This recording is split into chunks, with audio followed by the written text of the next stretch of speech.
আজকে কি রান্না করব? আজকে পাঙ্গাস মাছ আগিয়ে আমি ভাইজা রাখছি।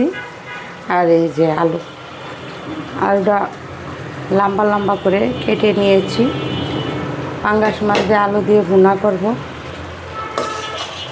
মশলাটা আমি আগেই কষিয়ে নিয়েছি।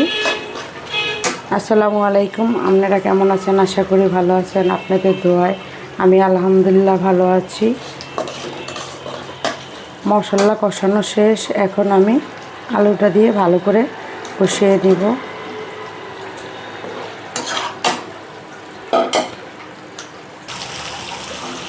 এখন আলু কষানো শেষ, পরিমাণ মতন পানি দিয়ে দিব।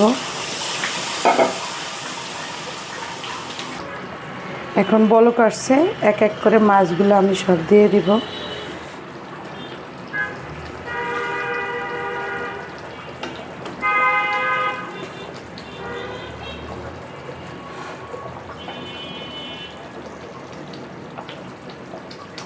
এখন ঢাকনা দিয়ে রেখে দেব। হয়ে গেছে আমার পাঙ্গাস মাছ ভুনা।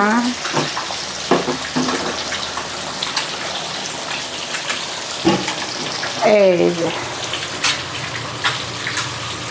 অনেক মজা পাঙ্গাস মাছ ভুনা।